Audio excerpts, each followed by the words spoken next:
What's up, everybody? It's Daniel Wiafe, the house flipping ninja, and I'm out here with my beautiful and lovely wife, Melinda Wiafe. Hi. Say hi. Hi. Got my son back here, Malachi. Say hi. Hi. All right, and we are out here driving for some dollars. So basically, when we are driving for dollars, what we're trying to do is drive through a target neighborhood, and we're trying to look for houses which are vacant, or they appear like they're distressed or trashed or whatever. And we're just looking for a house that's in really bad condition. And what we're going to do is we're going to collect the address of that house and put it on our notepad. So let's go ahead and look at some of these homes that we're looking at while we are driving for dollars. Rule number one of driving for dollars: you gotta drive really slow so that you can see each of the houses. That's rule number one. Rule number two: you gotta stop at all stop signs so you don't have a collision or run over any little kids in the middle of the street. You always gotta be very aware of what's going on around you. Matter of fact, it's really good to go driving for dollars with another person who's actually driving the car, and then you will be in the passenger seat, because it makes it a lot safer. So anyways, we are driving into another neighborhood. Alright, so we're gonna drive slow and look for houses which look like they're vacant. That house, no, that house has a car in front of it. But you're looking for houses which have a lot of debris in the fronts of the house. The grass may be overgrown. It'll be kind of hard for you to find overgrown grass here in the desert. You know, if you're living in Las Vegas or Tucson or Phoenix, probably be hard for you to find something like that. But keep on driving. You see that house over here? Grass is kind of overgrown a little bit, but it doesn't look like it's vacant. But if you're yeah, it probably does have a person in the house. But if you're unsure, what you're going to want to do is just write the address down anyways, and then when you get back home, you're going to take the addresses and you're going to cross-reference them in your tax assessor's website, and you're going to look to see where the billing address on that property is at. And if the billing address is separate from the property address, then you know that that person no longer lives up there. And if you know that a house is vacant for sure, then sometimes the people won't leave their billing addresses on there because they just abandoned their houses. What you can do is you can use any one of the skip tracing services out there to actually find the person's mailing address. And so you can use stuff like TLO.com to find it, and I'll also place some addresses below here on the video. Alright, and real quick, Mrs. Ninja has a couple quick tips for you on driving for dollars.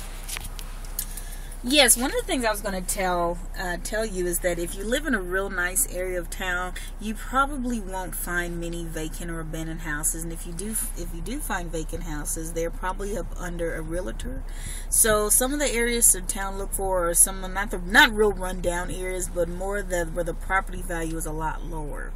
You can tend to find more houses that way, or inner city, or different areas like that.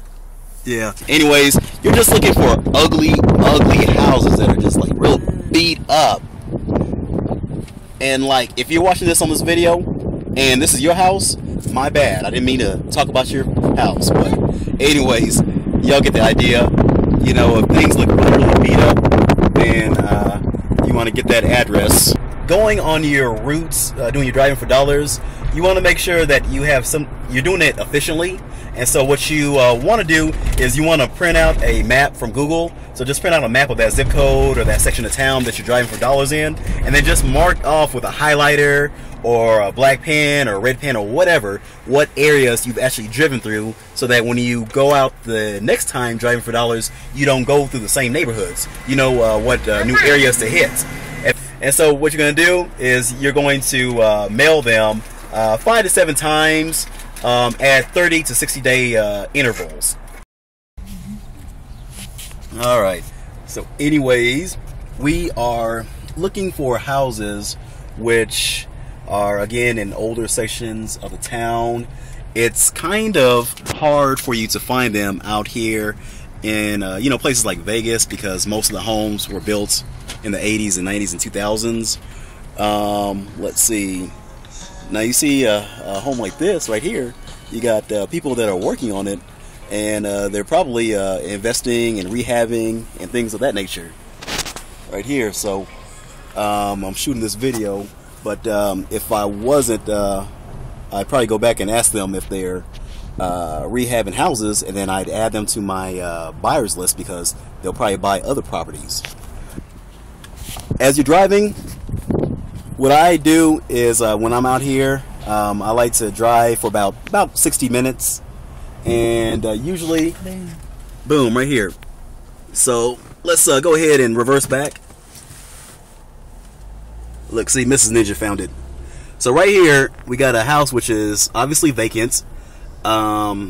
Trees are kind of shabby looking. The outside looks kind of shabby looking. Let's go ahead and drive on that side of the deal. And you see there's locks everywhere and whatnot. Let's go ahead and take a quick gander at this property right here. So we're walking up to this property, and as you can see, there's a bunch of stuff which is taped to the door. And so this house actually has a lockbox on it, so that lets me know it's probably a HUD home. Let's see, vacancy. But anyways, you want to go ahead and see the doors all jacked up. There's a pack of smokes up here, so you gotta always be leery of people being squatters in here. But anyways, I would go ahead and I would actually leave a note on the door saying that my name's Daniel and I want to buy your house fast. And I would also take the address, and then I would just add that to my list. And I'll show you what note that I put on people's doors. It basically says, hi, my name's Daniel and I want to buy your house fast for cash.